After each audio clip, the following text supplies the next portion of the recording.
Hello, everybody. Welcome to Wholehearted Loving. I'm Stephanie. Hi, I'm Georgianna.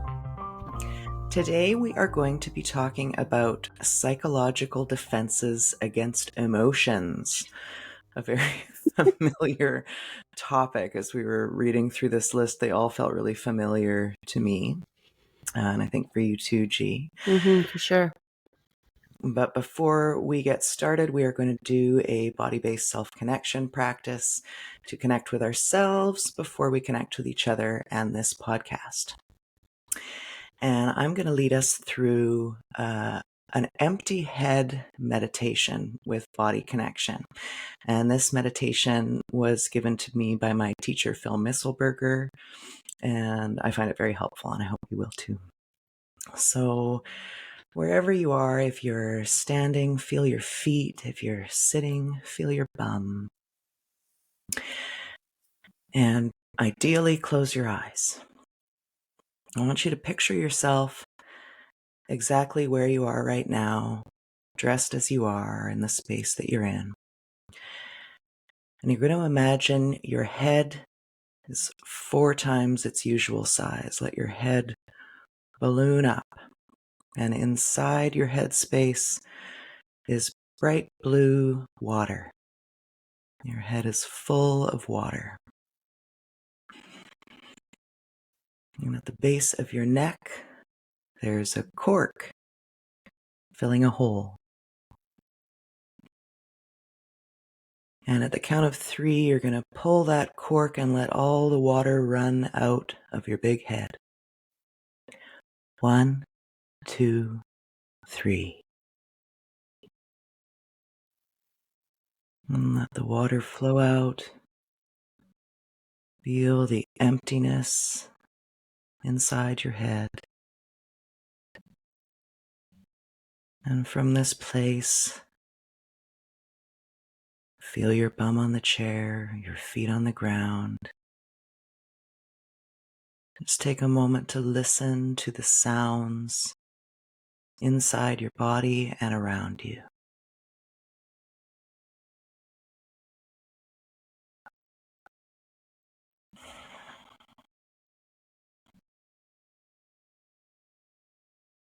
And when you're ready, come back.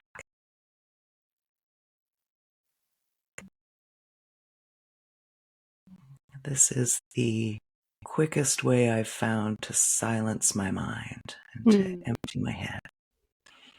I really like it. Wonderful. That was really nice. Great. We just got back from vacation, and so I feel like my head was empty all week. And then I go full on back into my regular life. And very quickly, the head fills up of all the things that need to be done, where the children need to be, at what time, where we're going to eat, when we're going to eat. And so just imagining that, like, that was so quick. That emptying of my mind felt really nice. Mm-hmm. It's so easy and fast for our minds to fill up. We don't really need practice holding many thoughts, but we do need practice quieting the brain in simple ways. And meditation can just be out of reach time-wise, or, it makes a lot of people's skin crawl having to sit there quietly. But just this quick, in 5 seconds, you can have a moment of emptiness. It took me probably over 3 decades to first experience an empty mind. I didn't know what that was. And like one day I noticed it, and I wasn't sure if I should be terrified or like in bliss. Because I'm so used to creating stuff for my mind to think about. Yeah. Because I didn't know what it was like to have an empty mind. That idea sort of freaked me out. Yeah. I think we feel like we need to hold it. We need to hold all this stuff in our minds. But the truth is, all that stuff will be back in an instant. There's no concern that we'll lose track of these things that are pressing on our minds. That's what I just noticed. Like I had a few moments of reprieve that I got to enjoy an empty mind. And right now I'm sort of back conversing with you. My mind isn't as full, but I know the second I need that information again, I can access it very easily, but I don't have to keep it in there swirling around the whole day. Yeah. Yeah, totally. Amazing. Okay. So this list, so we're away on vacation, sitting by the ocean, and Georgiana's like, oh my God, this list of what is it? Psychological defenses against emotion. Mm-hmm. Ooh, what's the book called that you're reading? The book is called The Practice of Embodying Emotions, a guide for improving cognitive, emotional, and behavioral outcomes. It's by Raja Selvam. And I'm doing my training in somatic experiencing right now. And this is one of the recommended books. And I've been enjoying it. And I saw this list and I thought, oh my gosh, Stephanie, this is our life. This is what we did for decades. All of Yeah, these things, all of these psychological defenses against emotions, yeah, against feeling because it felt too scary to feel. totally. Yeah, nobody taught me how to do that. What the heck? Will you show everybody the cover? Yeah, This is there it what is. Gigi reads on vacation. Yeah, I'm a bit of a dork, but that's Super okay. dork. The practice of embodying emotions. Yeah. I really feel like this is the way the world's going, and we need some practical guidance and ways to be feeling these things and also living in our busy modern world. I mean, I think what helped me is to actually realize I was doing this stuff. I didn't know I was doing this stuff. I thought I was just living life normal. Yeah. And that there's alternatives, that there are different ways we could be doing these things is such relief to discover. And it gives us so many tools to live and feel, all the things that we want to enjoy in life. Relationships and joy and all of these things Well, require emotions. this reminds me like there's a reason it makes sense to want to numb out of things that feel challenging when we haven't learned from a young age how to feel those things and that they won't take us over. I talk to many people who are afraid of feeling things because they're afraid that they'll be stuck in it forever and they'll never come out. Yeah. And that makes sense if you haven't had the practice of feeling something, having someone be there with loving presence, letting it pass, and then coming out of that and then experiencing a different feeling, an easier to feel feeling.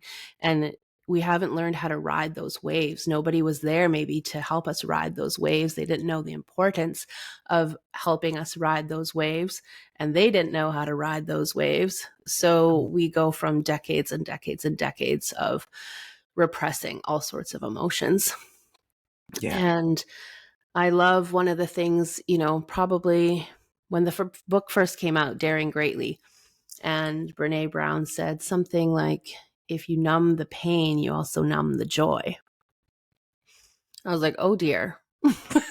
I've been doing that my whole life. Right. Yeah. hmm So when I read through this list while we were away, I could chuckle a little bit. I could have some compassion for myself. I could see how some of them still, you know, you still try to use them to help out sometimes.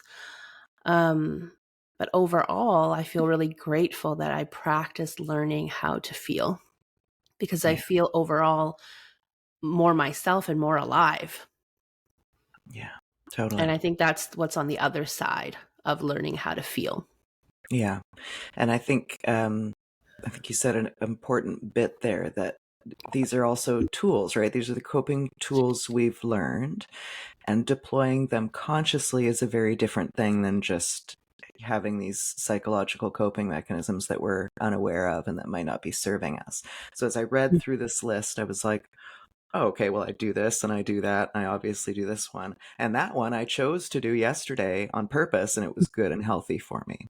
So Mm-hmm. um, yeah, having the knowledge, I think, is really critical. Mm-hmm. So I think we're going to, our intention currently, and things always can change, is we're going to read through this list, give you a broad overview. There are 15 items in this list. And then we're going to go a bit deeper into each item over the course of a few episodes, because I think there's a lot to talk about here, and we've got some personal examples that I know will be helpful for those listening and watching. Is there anything you want to say before I give the rundown? No, I sort of wish we could make it into a bingo card. Oh, And and because I feel like it's important to bring some light and playfulness to things like this, to like when we look at ourselves. Um because it doesn't always have to be so dark and heavy and serious. And I feel like if I had this bingo sheet, I'd be like, oh, I do this one and this one and this one. I've done some of that. I've done a lot of that one. yeah, And yeah, we can see ourselves in each other because surely we have all done some variation of these. yeah. So human. Mm-hmm. We're all so human. Okie dokie. So, just pull up my little images here. Okie dokie. I wonder if that's like a certain generation that says okie dokie. Okie dokie. Yeah, Mm-hmm. probably. Okay, so psychological defenses against emotions. The first is repression. I think Mm-hmm. this is very familiar for people. I remember an episode of The Simpsons where Marge is teaching Lisa about feelings, and she says something like, "We just tamp them down, just tamp them down." And that is repression. This is unconscious, though. So there are two words that we hear often. The second in this list is the other one. It's suppression. So repression and suppression. Repression is unconscious. Suppression is conscious. So we are very aware that we're taking this feeling and we're tamping it down, right? Very familiar. Did Marge have blue hair, like big blue hair? She very much did, Okay. yes. Yeah, I Yeah. needed a visual. Yeah. And Lisa has yellow spikes. So tamp down the feelings, but let the hair like go. That's right. All the feelings end up inside your hair. That's what the beehives were all about. The next in the list is denial, which I think is very familiar for people. We just refuse to admit something is happening, right? Mm-hmm. Pretty obvious. I've been in a lot of denial, Yeah. especially in relationships. Really looking at just what's good. Yeah. Yeah. Or how you want the relationship to be. Well, it Mm. couldn't possibly be that this isn't the fairy tale I imagined. Mm-hmm. One of the prompts I had to walk myself through, and it's been so valuable, is the reality is. And when you're brave enough to look at any kind of situation, whether it's a relationship, a job, a living situation, a friendship, and use the prompt, the reality is, and finish the sentence and just keep doing that, you notice some really interesting things that are sometimes hard to feel and hard to face and Yeah. really important to know. Yeah. Yeah. Yeah. Okay. Phone turned around. Let me get back to this screen. That was denial. I just said, okay, the next one is displacement. Another I've fan never done favorite, that ever in my life. right? I'm mad at someone I can't articulate that to, so I'm going to direct it instead at you or at, punching the wall, something like that. We direct our anger or our sadness onto something that is not the actual subject of our anger or sadness. Mm-hmm. Yeah, I think it takes a lot of courage to admit that, Yeah, that you're doing that and to see it. for sure. It takes so much courage just to face emotions generally and to admit how we're avoiding them, how we're defending against them, big feelings. It's a pretty big deal. Imagine if we could just say to the people who we work with, people we care about, people we're in relationship with, I'm just feeling really scared to feel this thing. And so I'm doing all this right now. Yeah. If you could just say that one sentence, Yeah. what a difference that would make. Yeah, that's powerful. And also so sweet and so Mm-hmm. lovable. Mm-hmm. I think that's what we forget is that when we can come with that kind of vulnerability, we don't even have to have all the clarity of how exactly am I feeling and what exactly do I need. Just to be able to say, essentially, I'm having a hard time. And so I'm finding myself doing X, Y, and Z. Yeah. And I think we don't realize how much that has the ability to soften the other person across from us. Yeah. Right. Oh, Mm-hmm. what a gift.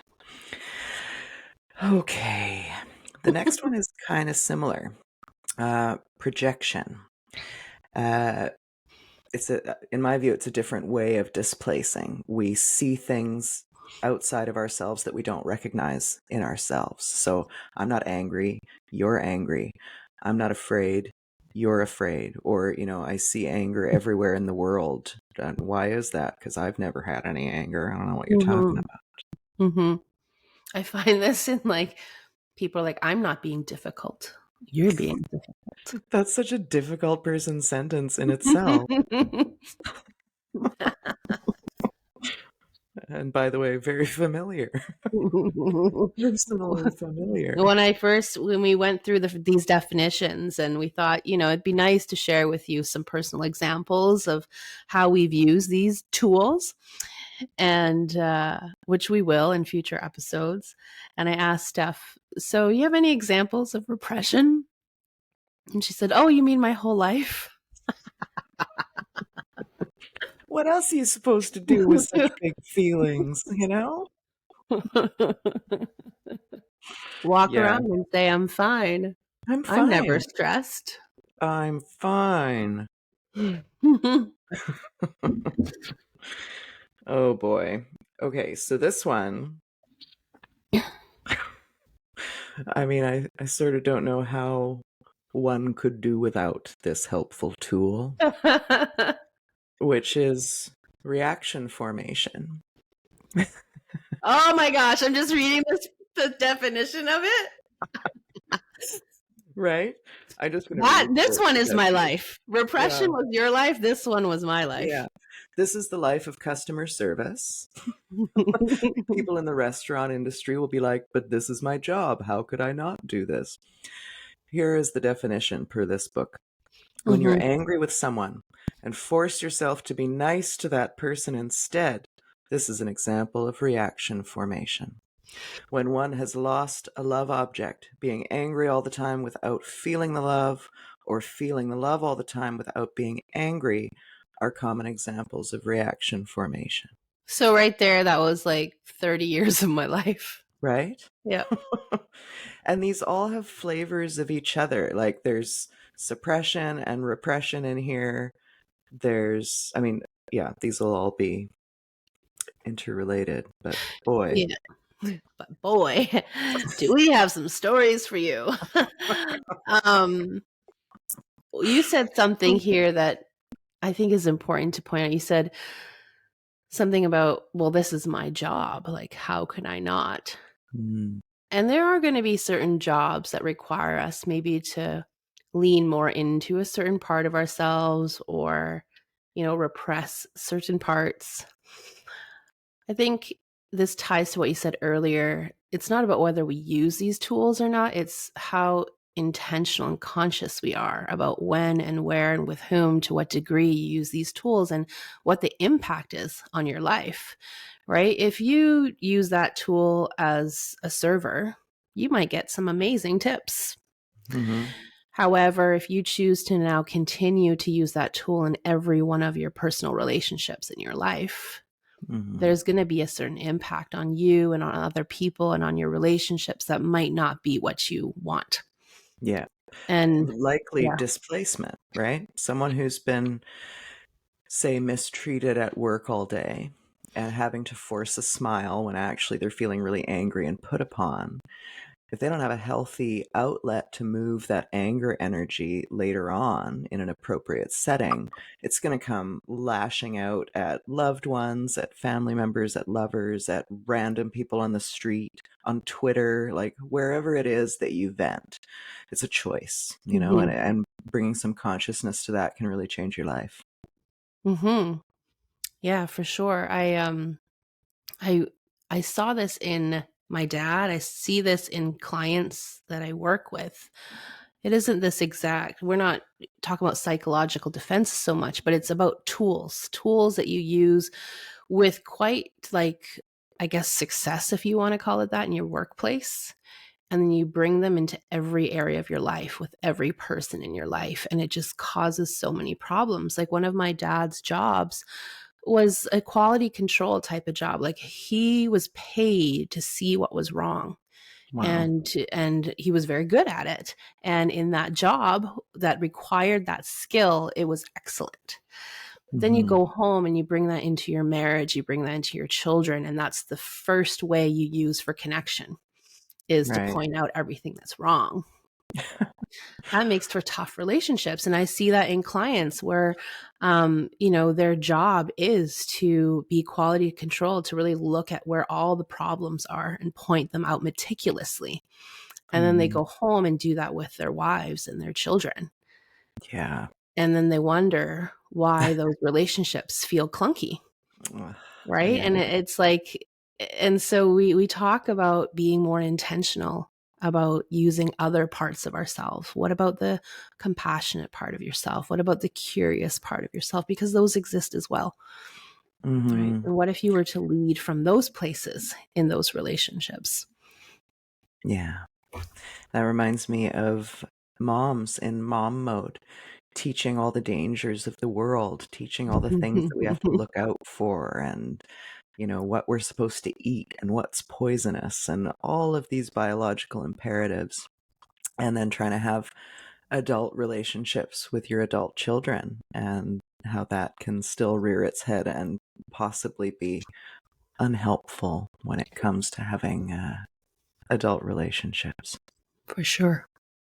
Yeah. I find that challenging even with young children, let alone with grown children, Mm. right? Finding that balance of, when do you offer advice and opportunities for reflection, and when do you pull back and let someone explore on their own and have their own experience? Right? I was at Shay's last night, and she had taken Ray to the park, and she was talking about unsolicited advice from strangers about babies.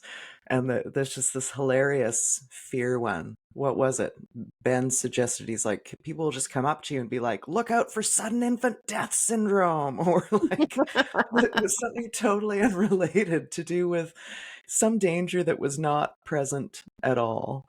Um, yeah, we have this tendency to, want to warn and protect others, but it cannot be helpful if you're wanting to have love or ease or just connection. Yeah, that reminds me of my whole childhood and my dynamic, definitely with my mom, that I've had to work on, to see that one of the ways she shows love for me is to warn me about things. And that's been happening since I was a little girl. Yeah, And it feels icky to be warned about things all the time. Like that's the central focus of your connection. And I yeah. think for a long time I would withdraw because I didn't know how to navigate in that dynamic. I wanted connection with her, but I didn't want every phone call to be like, have you thought of this? What will happen if you do this? And what about that? Um and now I've learned to regulate my nervous system more so I can be in that energy a little bit more. Now I've Mm. learned to sort of internally laugh a little bit, um, and see that that's her way of showing me love. And we've gotten to a place in our relationship where I can also joke with her and say, like, do you have 35 more other warnings for me?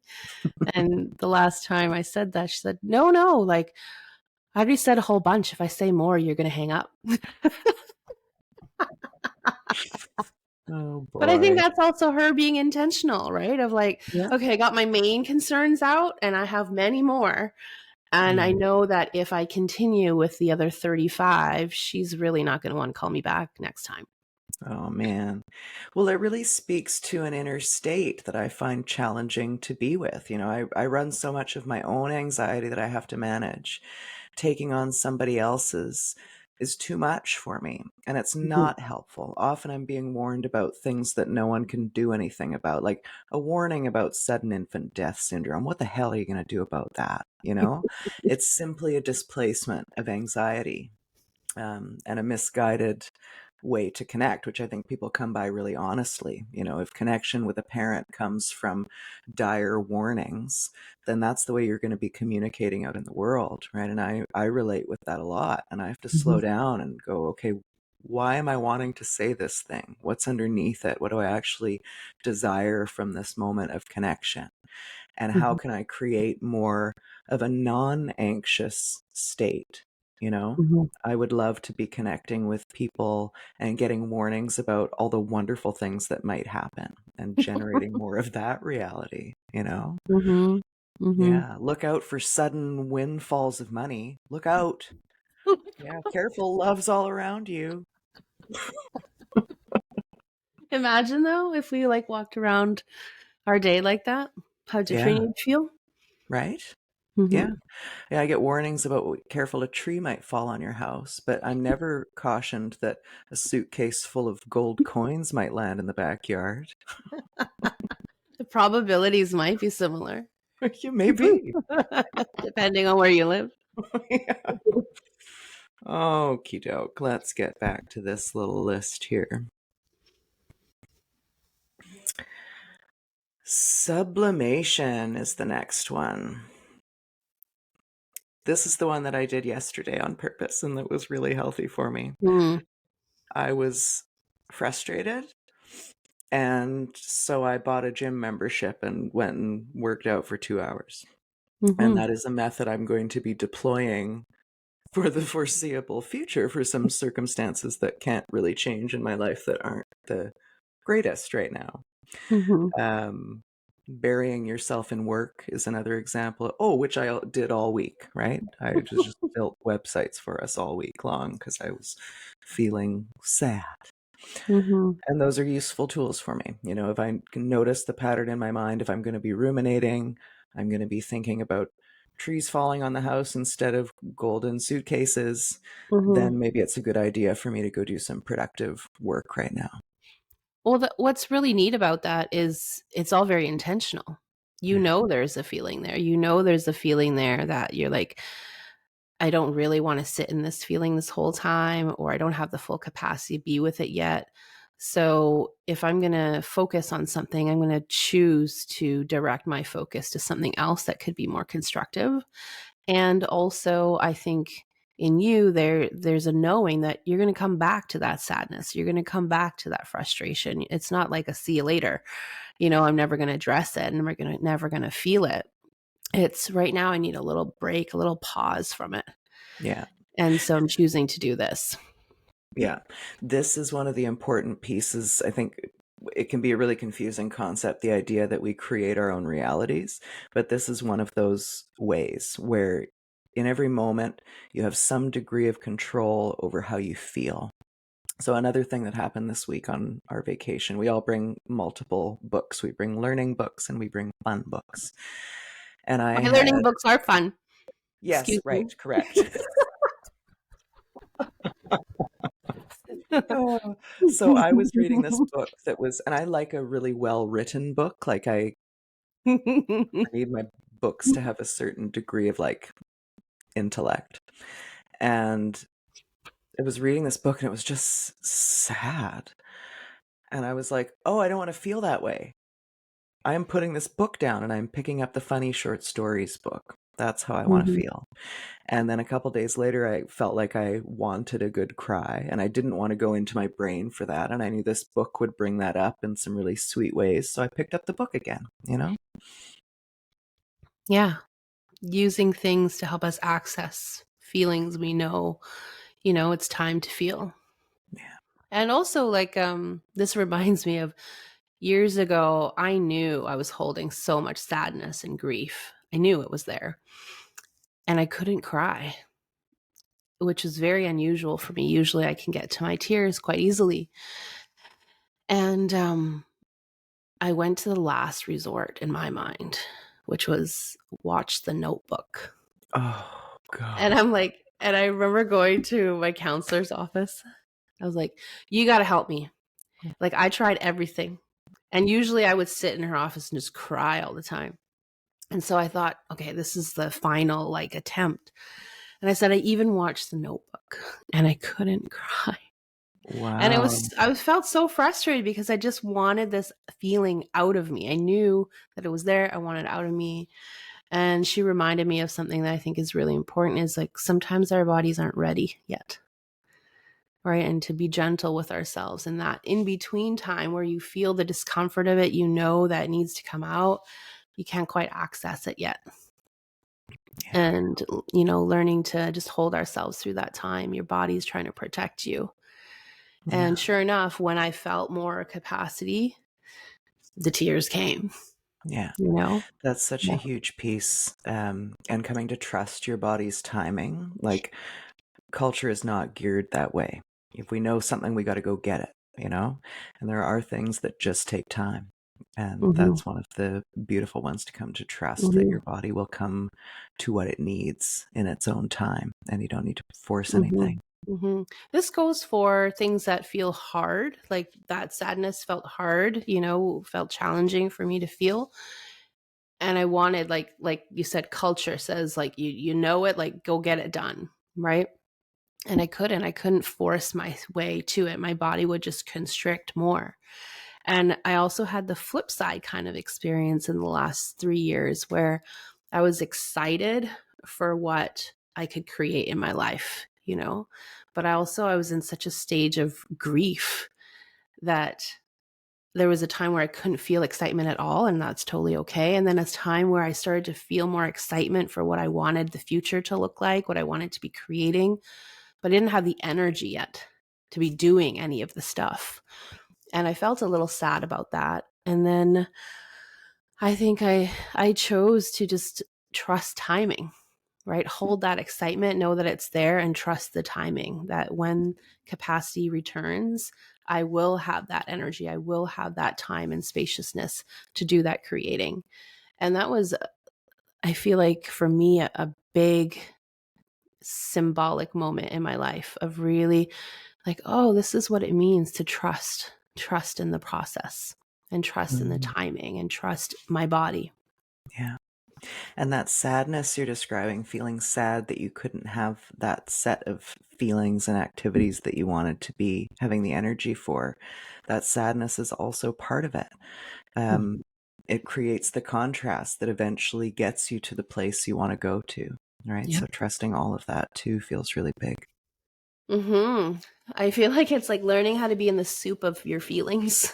Yeah, yeah, It is soupy. There's it is. so Can be many. very soupy. Yeah. Yeah. Okay, the next two are. I didn't do any of them ever.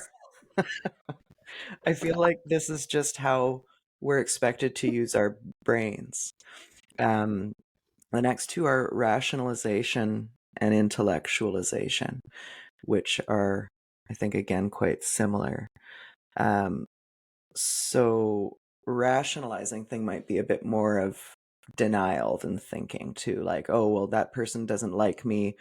Cool, I never liked them anyway. Or let's create a list of things that were wrong with them and that makes it okay that I'm feeling this pain of rejection right now, right? Mm-hmm.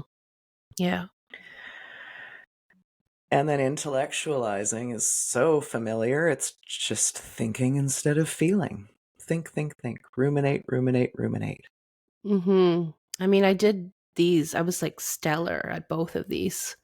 Mm, And I think people who found safety in their minds are really good at rationalization and intellectualization. I think people like me who were praised for your academic achievements, the power of your mind, your logical thinking, also can lean really heavily on these protective tools. Um, Intellectualization is one that I talk to a lot of people about because it can be tricky. When we think a lot about a situation, we can fool ourselves into believing that we're doing something about it. And often, all that thinking, what it does is it keeps us away from our feeling. yeah, And it's the feeling bit that helps things shift yeah, and helps make room for change to happen. And I've talked to people where, I've asked them, are you willing to hear something that might be hard to hear? And if they say yes, we talk about this piece of, is it possible you might be fooling yourself right now by the amount of thinking you're doing about the situation? But there's actually not that much feeling, and there's not that much aligned action.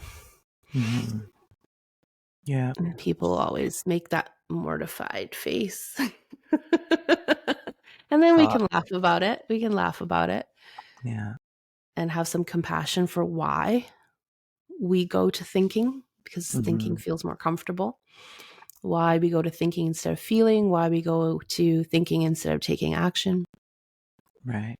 Especially in the context of discussing these things. It's very difficult to not intellectualize because as you're trying to give words to your feeling, you have to put it through the brain filter, right? So we start almost every group activity that we do in our programs with feelings and needs check-in. So what are you feeling? And feelings, eventually you come to realize that feelings are quite simple and there are not a lot of words involved, right? There's not a lot of describing that needs to happen. It's simple, it's universal, it's transcendent. When we're describing these feelings that we're having, when we're learning to describe these simple feelings that we have, there's a word that will come in that indicates that we've gone up into the head, and the word is like. So I feel sad. It's a simple statement, right? Mm-hmm. I feel like if this was different and that was different, then I might be feeling, it becomes a really long, big sentence. Mm-hmm. And when you're describing a feeling not as itself, but as like something else, you're making associations in your mind. You're probably making deductions. There's a lot more going on in the mind than in the Mm-hmm. body. Yeah, and it just takes a willingness and a very simple shift to do something that I think is much more powerful in connecting deeper to ourselves.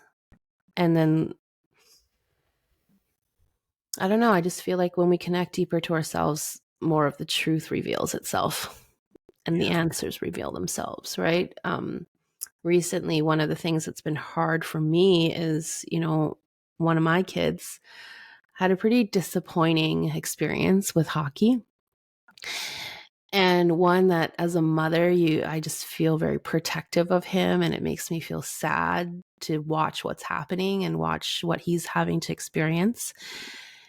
And in my mind, I'm seeing so much happening in that hockey world that I could have a gazillion complaints about it.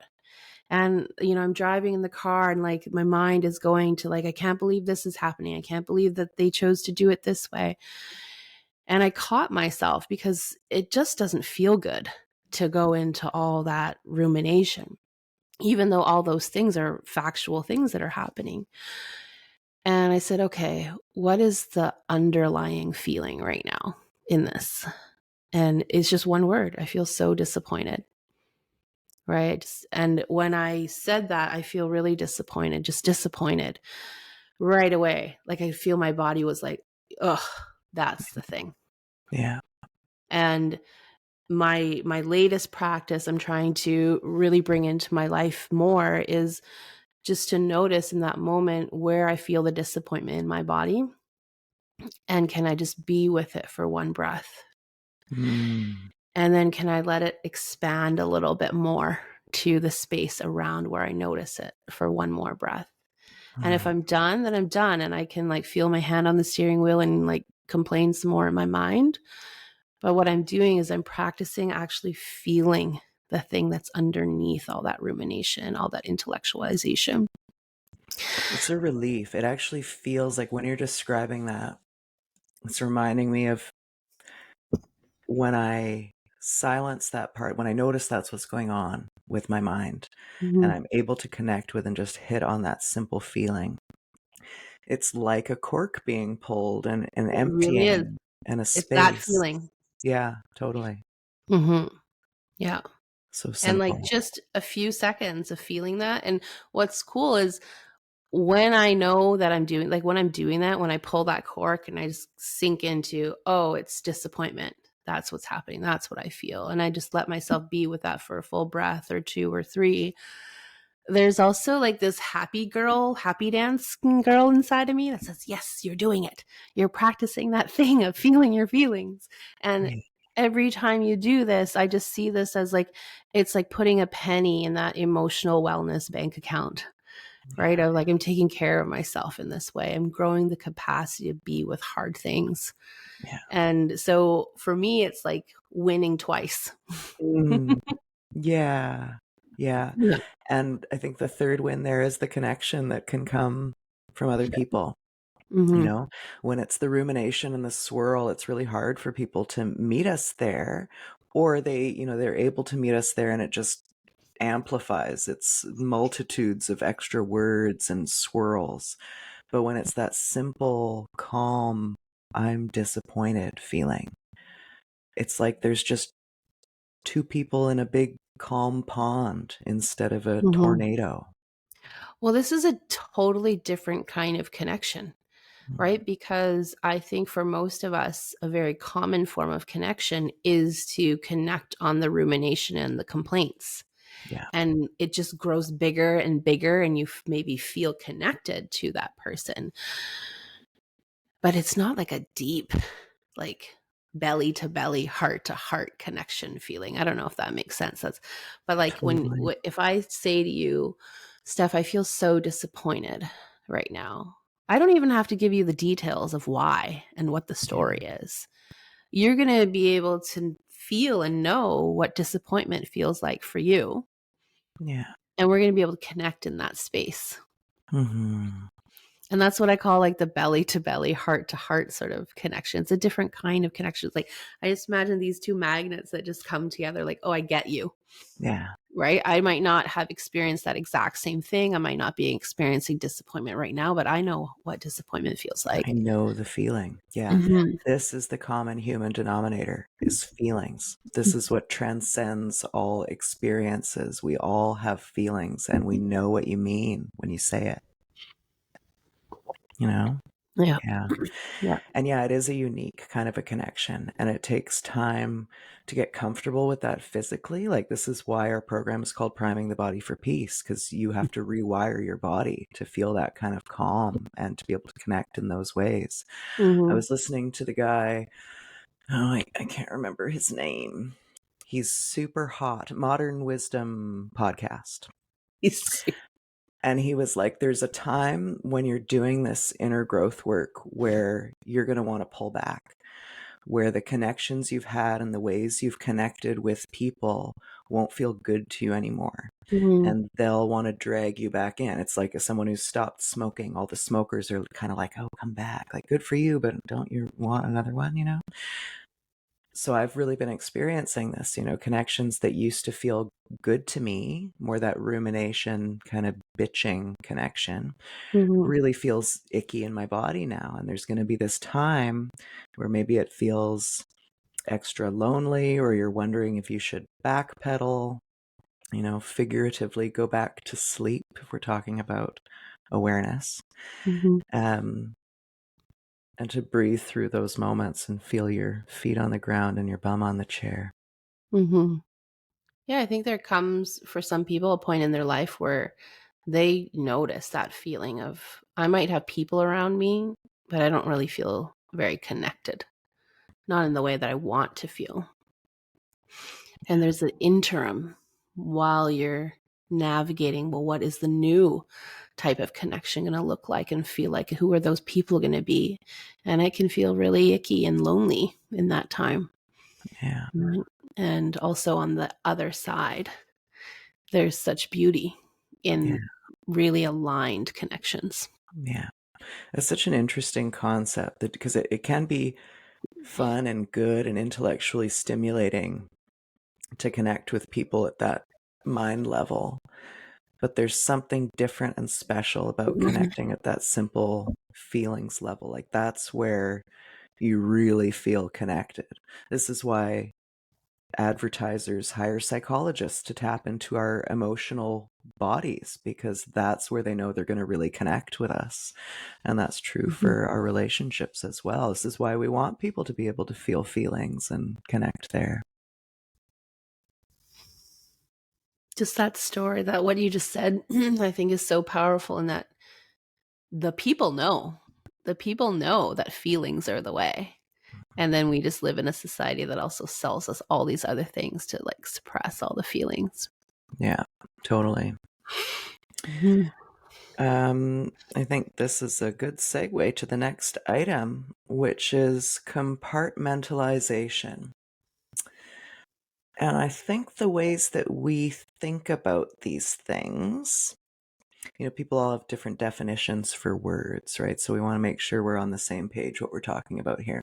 I used to think of compartmentalization as being sort of segmenting things in my brain, not having crossover so that you can kind of get through the day and not be boondoggled by cross thoughts, or cross feelings. But this definition, I'll read it. This is another short one. And I think it's really happening a lot in the world right now. And it's one of the things that makes me the most sad about society. Here's the definition.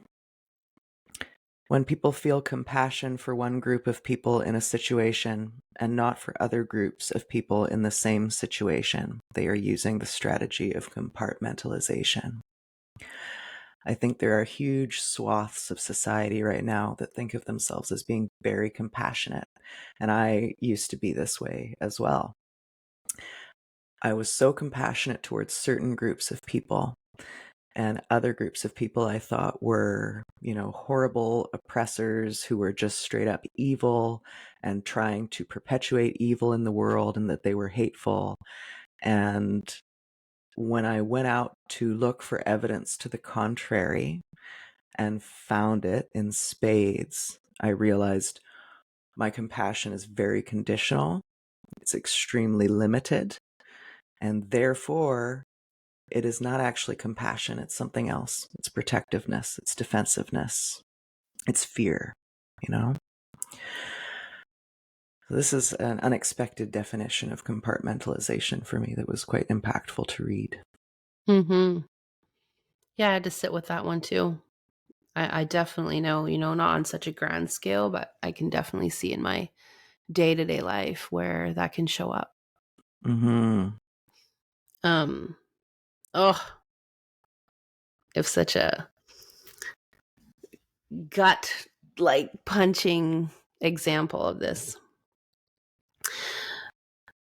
I'm just going to go into it. Mm-hmm. And it makes me sad too. And I've talked to other moms who have felt sad about this before. When you're in a relationship, like an intimate partnership with someone, and you want so badly for it to work out, and you keep extending compassion and compassion to this person because you can see why they might be protecting in a certain way, why they might be behaving in a certain way, and you just let so many things go. And you keep bringing compassion to this person. You keep, no matter how angry I was or how hurt I was, I would always try to lead with kindness and softness. And I don't think there's anything really wrong with that if I can, but what I was doing was not really letting myself feel the hurt and the anger and expressing the real impact of that. But where I'm going with this is, then I'd be mothering and my kids would do something that's very kid-like or maybe just annoying or whatever. And I couldn't tap into the same level of compassion for them. And like I feel that right now, even saying that. And I don't think, like, it took me a while to see it in the moment happening. But I remember years later, or like as that relationship was ending, the grief and sadness as a mother when you have noticed I have been short with my kids. I have not extended the same grace and compassion to them that I extend to this adult person who's treating me not in nice ways. And yet, because of my desire for connection and a sense of belonging and to make this relationship work, I keep leading with compassion and kindness. I give this person so many more chances than I give my own like little children. And that's a hard thing to feel as a mom, a hard thing to face as a mom. And it's important to also, I think, be compassionate to ourselves because we're human. Yeah. But that's a true like compartmentalization for me, like one that I definitely lived. Wow. You just gave Yeah. so much permission to so many parents who are listening right now. Yeah. And every And then when I realized those things,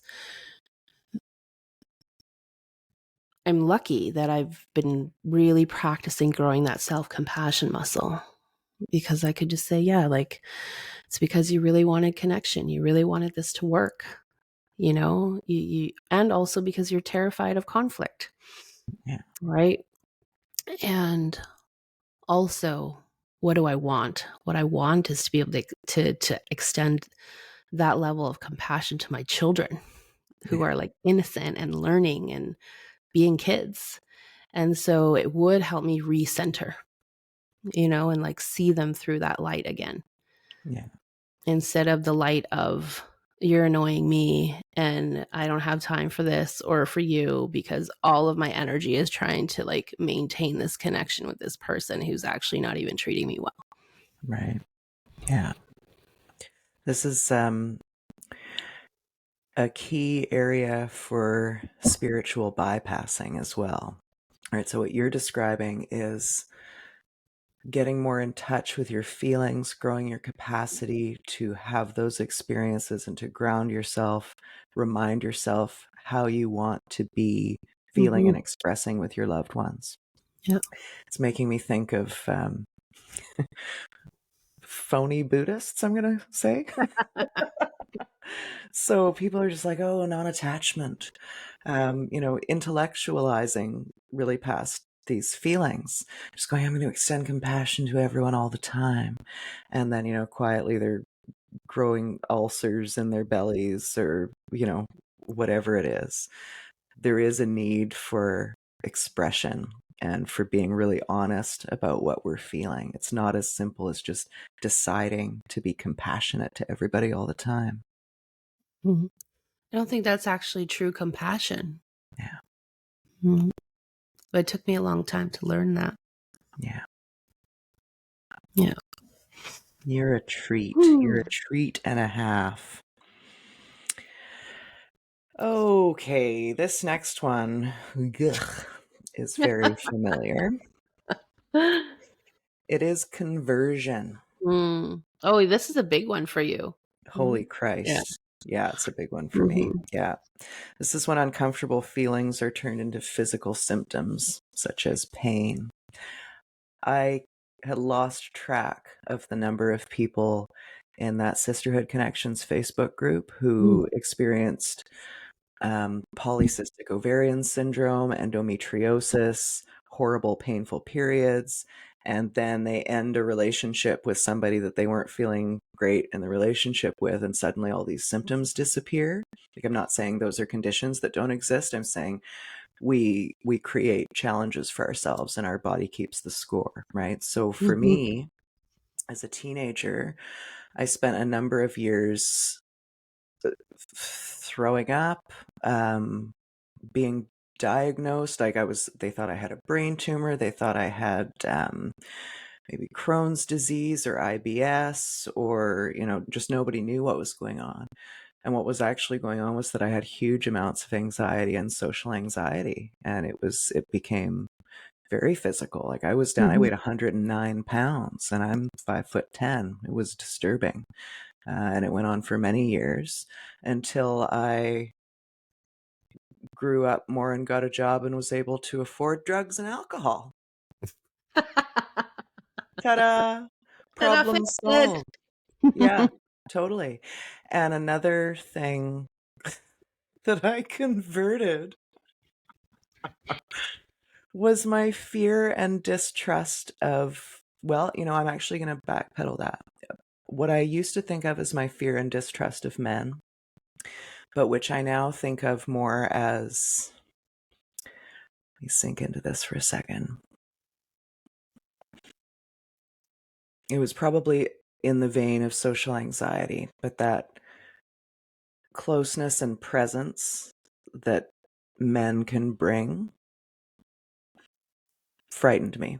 Being seen didn't feel safe. Being close didn't feel safe. So I was like, I must be a lesbian. Like, I know immediately a woman likes me. It's obvious immediately. And then, because we're lesbians, we move in together. And then what? Then I was accidentally a lesbian for 15 years. But I'm not a lesbian. That was a major conversion. Minor. I don't know what you're talking A minor conversion. And so then that's making me think of conversion therapy, because this is the word and I'm talking about lesbians. Wow, the things we do with our minds, the things we do to defend against feelings, right? And love, to defend against love. Eesh. about. I'm curious. Can I ask a question? Sure. What was your experience with grief once you made that realization? I cried so much.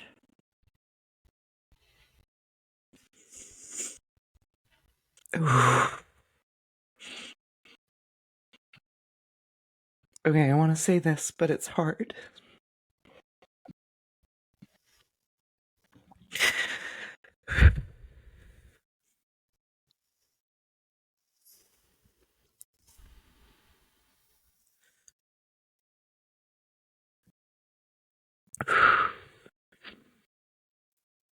I realized I missed so much, right? I missed out on so much.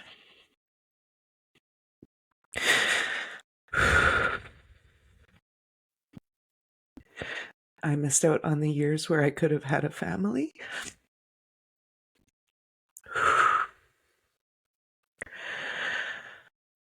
So I feel that grief for myself. I feel like I also, I mean, I'm pretty big and loud and I influence the people around me. So if the message I'm conveying is that men are pigs, people are going to receive that and amplify it. You know, I feel like I contributed in some unfortunate ways.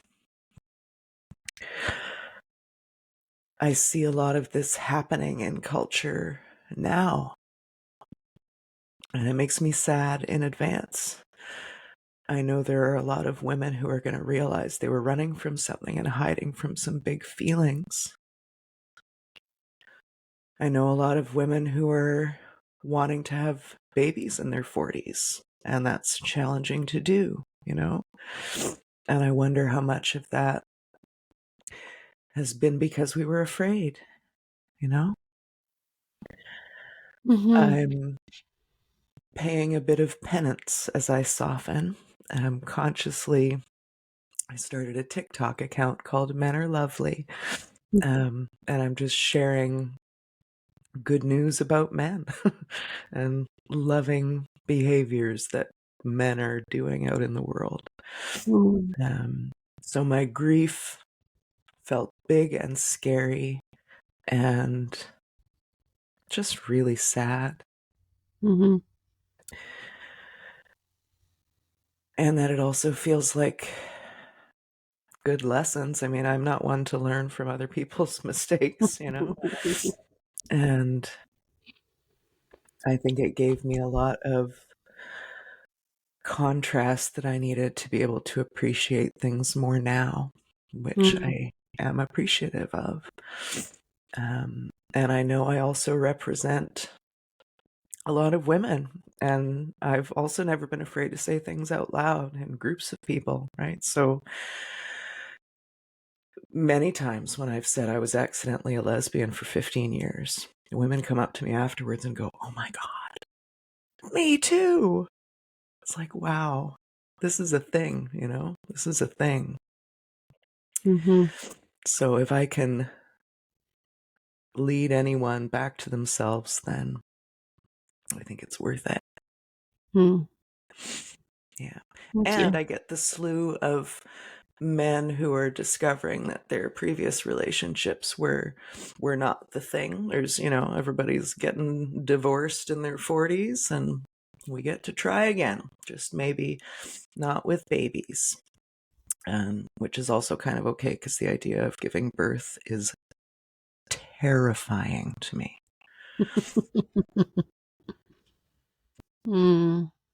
Thank you. Yeah, thank you. Thanks for sharing yourself with us. You're welcome. Mm.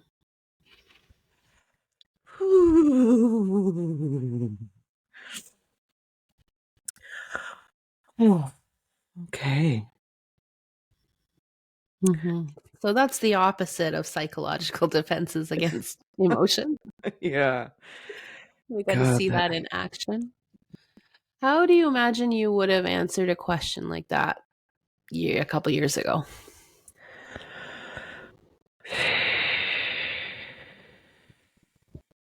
I don't think I'd been able to get the words out. Yeah, I would, my undefended sharing, trying to break through these walls of defenses, looked very shaky, or like jabby. So it's either like such overwhelm with emotion that I'm just crying and choking on my words, or I get this visual of Miss Piggy. Or do we remember Miss Piggy from the Muppets? I So remember like Miss. karate chopping, sharp commentary, loud, like defensive, haughty, and not very compassionate. Yeah, one of those two, you know? Mm-hmm. That was really just beautiful to witness, you taking your time to feel and you taking your time to, what I imagine was, connect with what felt true and also connect with what felt you needed, wanted to express outwardly and to be seen in. And to also see the quality of the emotion shift with time as you expressed. Thank you. Yeah.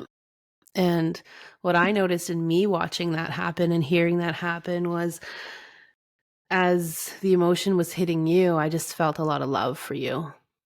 And like, in my experience, I was sending a lot of love to you through the camera and through our space. And there was a lot of trust in me, in you, that you could feel this thing and you'd be okay. And I don't have to rescue her.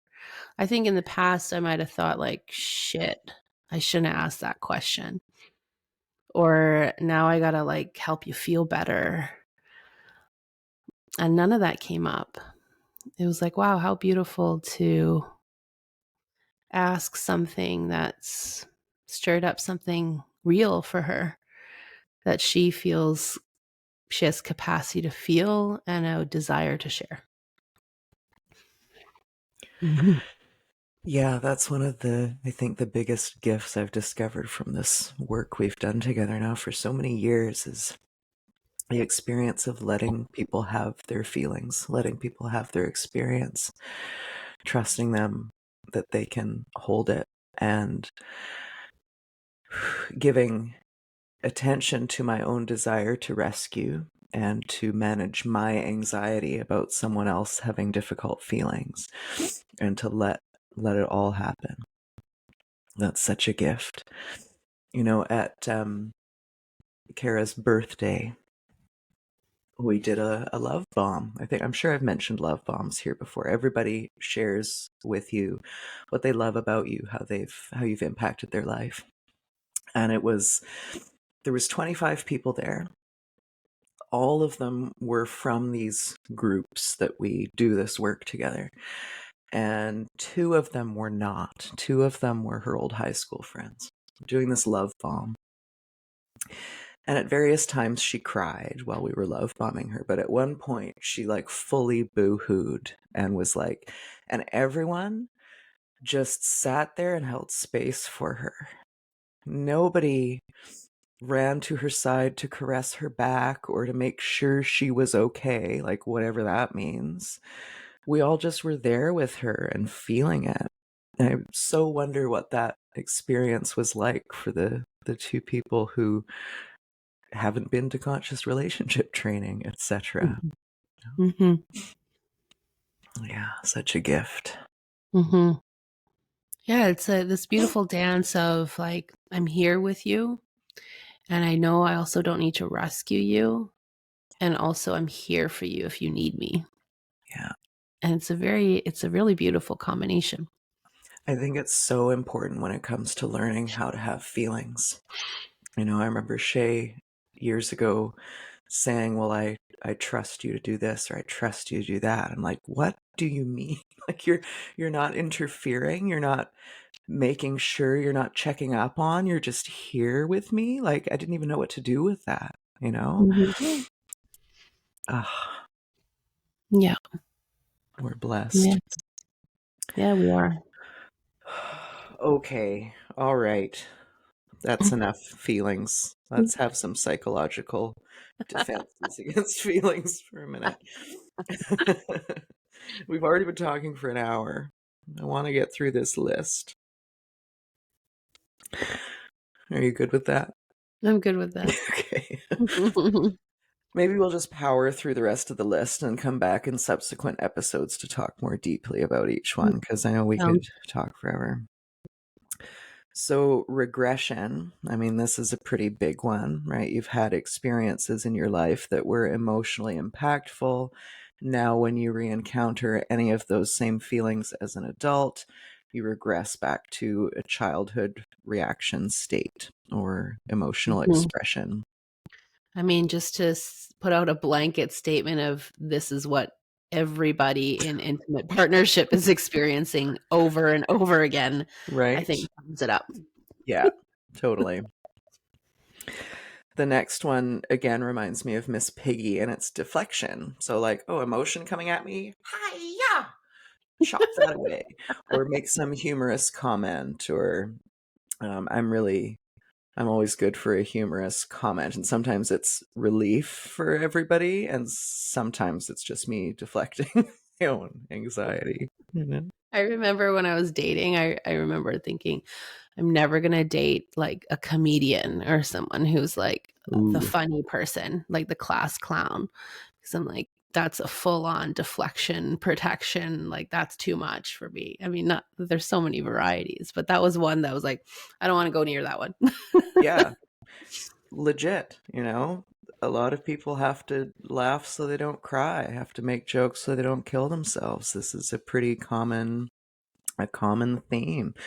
As Mhm. my marriage was devolving and I was so unhappy, I started keeping notes. I had this Justin Bieber notebook and I started writing jokes in it that were totally just the truth of my relationship. I was like, that was hilarious because God, I'm so miserable. Mhm. Okay, the next one. That's a good sentence. Yeah. Yeah.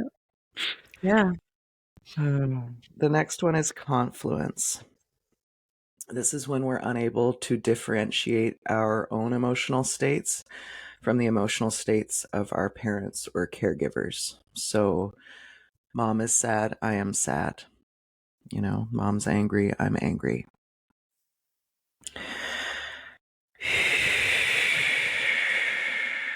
Is this the last one? Dissociation?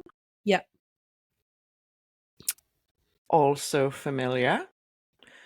We now have many professional medical tools for dissociating. Weed is legal in Canada. Sometimes this will be because people need to genuinely generate an appetite, but mostly I think it's recreational dissociation. And some of that I think is healthy. I think there's way too much stimulation and we need to shut her down sometimes. Um, but I think we're all quite familiar with ways we might dissociate. And I do think that there are very healthy applications of dissociation, especially if you're coming back to feelings in an appropriate setting and time. Mm-hmm. Yeah. Yeah. Lots to talk about. Yeah. Lots to talk So about. it's like, check, check, check, check, check. I think I've done them all. Yeah, check, check. Yeah, we should maybe make a bingo card. I like that idea. Let me Right? pop into Canva and see what I can do. I probably would have been shouting bingo after the first 5 already. Right? Yeah. A helpful bingo card to like bring on dates, to bring to like family events, ways to keep connected. Actually, I think that's a really helpful tool. That'd be I like the now that I'm thinking about it, imagine a bingo card. I mean, this is maybe sounds only cool to someone dorky like me, but like, you know, I'm thinking about feelings. Like I felt disappointed before. I felt heartbroken before. Go find someone who's felt that before and Oh, share an yeah. experience together. You know? Wow. How Yeah. connecting would that be? It's a very Right? different way of connecting. Oh, definitely. I'm imagining a big Thanksgiving dinner in like a stereotypically contentious family that might be on like a sitcom. And if they all had their own little bingo cards, and then at the end of the night, they compare which tools did you deploy today at Mhm. dinner? What a lovely At way to dinner. connect. Yeah. Mhm. Oh, oh boy. Yeah. Well, that was a lot. That felt like a lot in a good way. Yeah, that's I think it's really validating and it's really normal. Like the phrase that I had in my mind, I don't think is an actual phrase, but maybe it's because it's in Dutch or something. But like we talk about crazy making. Mm-hmm. What came in my mind is it's normal making. Normal making. It's normal making. It's normalizing all these things we all do in an attempt to feel better Mm-hmm. because we don't believe there are other tools or we don't have access to those other tools yet. And to some degree, like you said, they're going to be helpful and taken to an extreme or on an autopilot.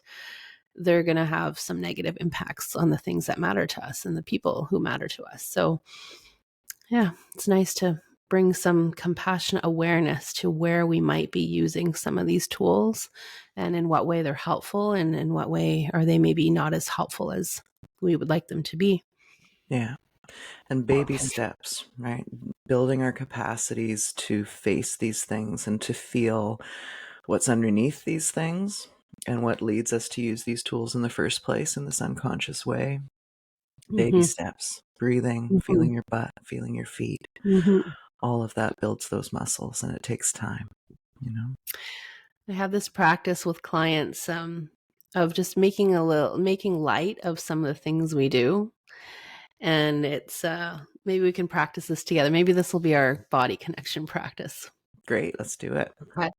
So, just feeling your butt on the chair or your feet on the ground and placing a hand on, I'd say your hand on your heart or a hand on the front of your body, somewhere where it feels comforting. And then you use your free hand to imagine I do this with clients who are like, oh, I'm getting in my own way. I'm like starting to sabotage, right? Or in this case, with this episode, it could be, oh, I notice I'm using one of these psychological defenses. Maybe you just want to pick one and practice noticing it. Oh, I'm using denial. And the second you notice it, you just go like this. Oh, hey, yeah, me over here. Yep, it's me using denial. And you just leave your hands sort of outstretched there until you feel the natural pull to want to bring that hand to your body. Hmm. And that pull back to your body it just symbolizes like, I'm here for me. It's Mm. okay that I'm using denial. Just trying to help myself. Let's be gentle with myself. But it's a nice way, like a nice physical way for us to start catching when we're doing things, when we're in old patterns that are not really helpful anymore. Mm, right? And so we play that game together. I love that. So maybe for those listening and watching, I hope maybe you're using psychological defenses against emotions as you listen to us. My hope is that right in this moment you're not feeling that way, but maybe you can think back on the last hour we've been talking. No doubt some emotions came up.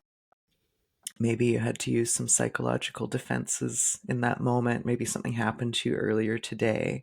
And if you just think back on that moment, feeling your butt, feeling your feet, supportive hand on your heart, and then just raise that hand as it comes up.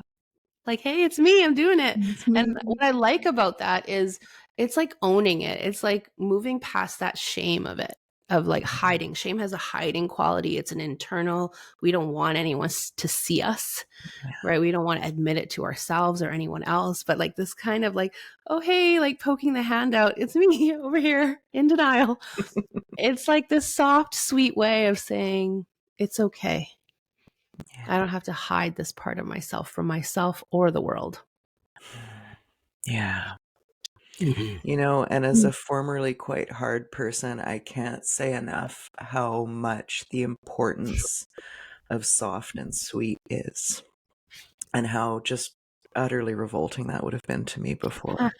I needed a hard path in, and I found that Mhm. hard path in confrontational shadow work. But man, is it the soft sweetness and the trust that drew me out. Mhm.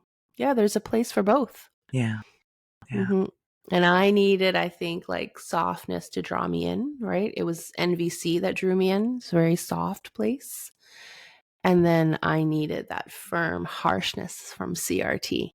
mm, So, yeah, we had opposing needs in what would draw us in, and we yeah. had opposing muscles in what we needed to grow. Maybe we can talk at some point the misappropriation of nonviolent communication. That was also the first sort of personal growth experience I had. And I know I just co-opted it completely, like to manipulate people, which we can do with any good tool. The ego can co-opt any good tool. And nonviolent communication, the script format, I was not approaching it softly at all. Yes, let's talk about that one day. Okay. Okay. We're going to sign off. Is there anything else you want to say before we sign off? Nope. Okay. I love you. Thank you, Gigi. Love you. Okay, thanks for being with us, everybody. Please do like, follow, and subscribe. And if anything we've said here today has been helpful for you, please share it with somebody that you care about. And see you next week. Bye.